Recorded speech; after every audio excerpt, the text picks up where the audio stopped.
There are plenty of questions we need answers to. What's the meaning of life? Are we alone in the universe? Why didn't Gandalf and the hobbits just fly the eagles to Mount Doom?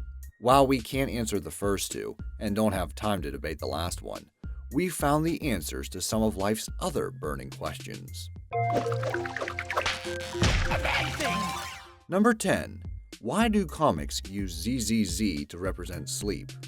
We don't say we're catching some A's when we're awake, so why on earth do we refer to sleeping as catching some Z's? You have Sunday comics to thank for that. Our research indicates that the association between snoozing and the last letter of the alphabet started in the early 20th century. The first documented case was found in Katzenhammer Kids in August of 1903. Artists at the time were struggling to separate sleeping comic characters from still or dead ones. So, they came up with their own onomatopoeia for snoring, and the triple Z was born, because it best represents the sound. Over time, it's become less associated with sleep trumpeting and more synonymous with sleeping in general.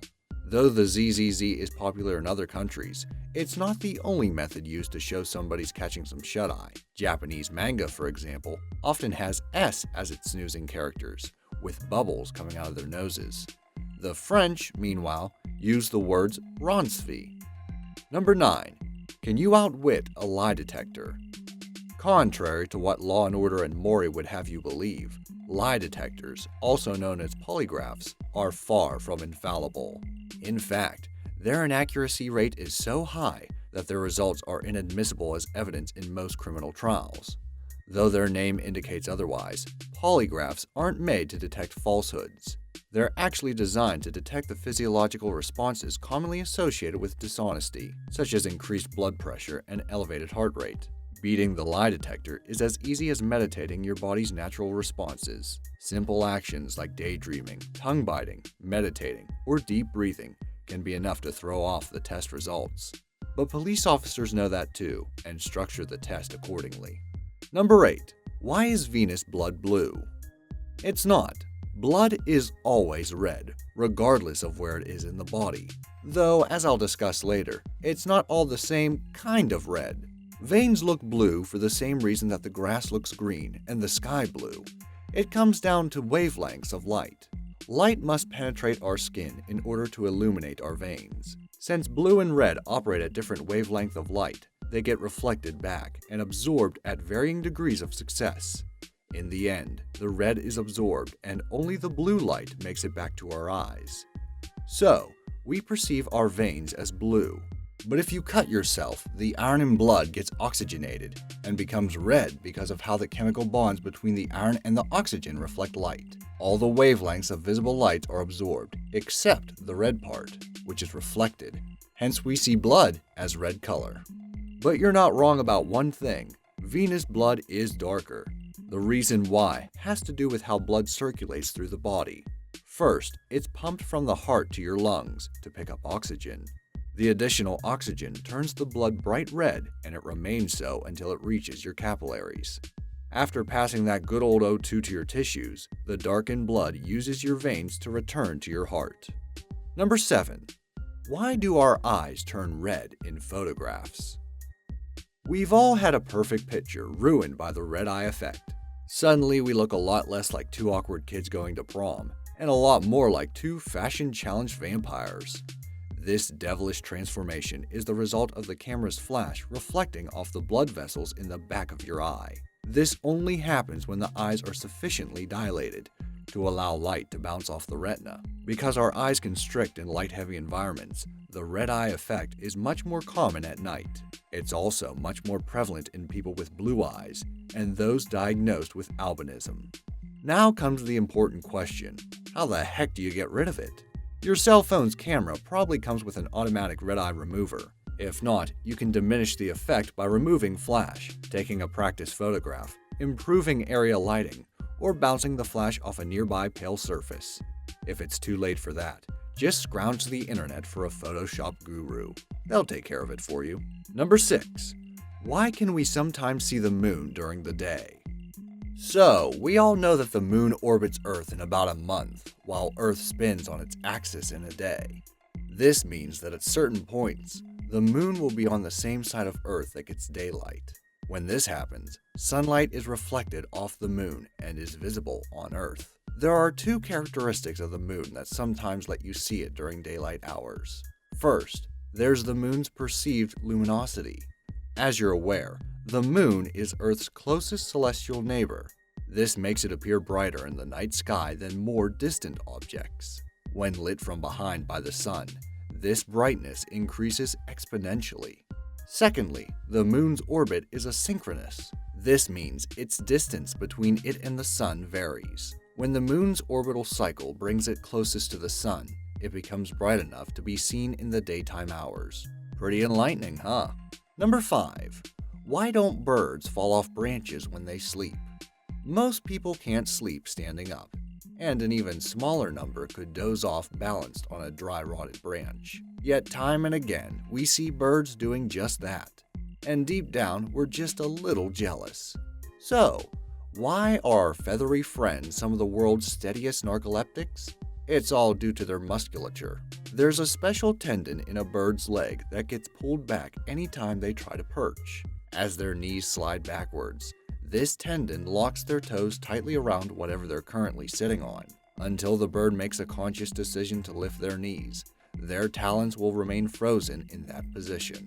Number 4. Why don't animals turn white when they get older?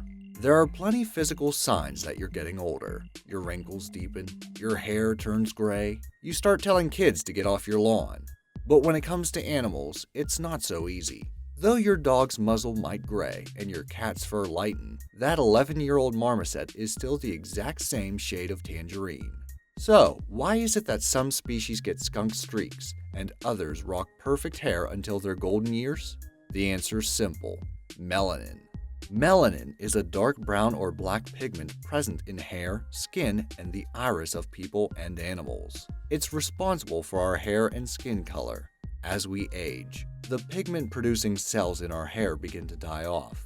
This results in graying hair. Many animals, meanwhile, don't have that problem and produce melanin consistently throughout their lives. Scientists, however, believe that graying mammals tend to be those with unnaturally elongated lifespans.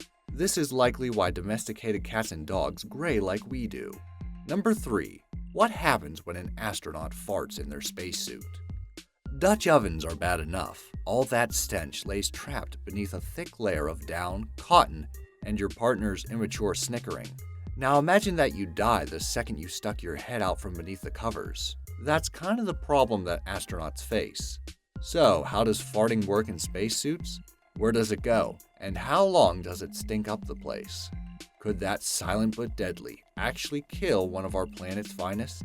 Derek Pitts of the Franklin Institute once said, if you fart in zero gravity, the gas stays right there.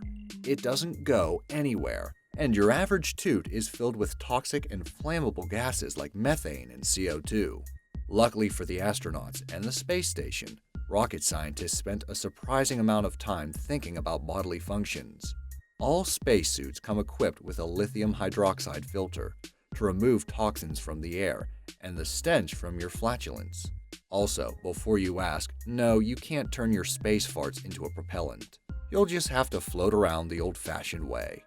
Number 2. What happens when you flush the toilet on an airplane? Before airline toilets were a thing, people used to do their business in a bucket near the rear of the plane. Or, in the case of World War II pilots, whatever they were drinking out of at the time. It took a few years before somebody decided that the bucket needed a lid, and that peeing in a pop bottle was just plain gross. Then came the years of liquid-laden toilets, and all those legends about falling poop from the sky, sometimes frozen within deadly blue ice. The first modern airline lavatory was not installed until 1982. Getting to the restroom on an airplane is an experience in and of itself. It typically involves elbowing half a dozen strangers, tripping over some punk's errant carry-on, and racing back to your seat every time you hit a patch of turbulence. By the time you reach the toilet, your bladder's bursting. But how does a toilet even work thousands of feet in the air? Since conventional toilets resulted in nothing but wet floors, and blue ice just made the plane heavier, engineers got to work developing a different way. This led to the invention of the vacuum toilet in 1975. When you flush the toilet on an airplane, a valve opens at the bottom of the Teflon-coated bowl. This activates a pneumatic vacuum that pulls your waste into the jet's 200-gallon holding tank. Once the plane touches down, the ground crew vacuums out whatever waste is left inside. Number 1. Why do healthy foods taste bad? Be honest, if you had to choose between a freshly baked brownie or a salad, you'd go for the former, even though you know it's bad for you. So that begs the question, why did we evolve to hate the stuff that's good for us? Shouldn't our taste buds do backflips when we stuff our mouth with leafy greens, and not when we cram it full of donuts and Szechuan sauce?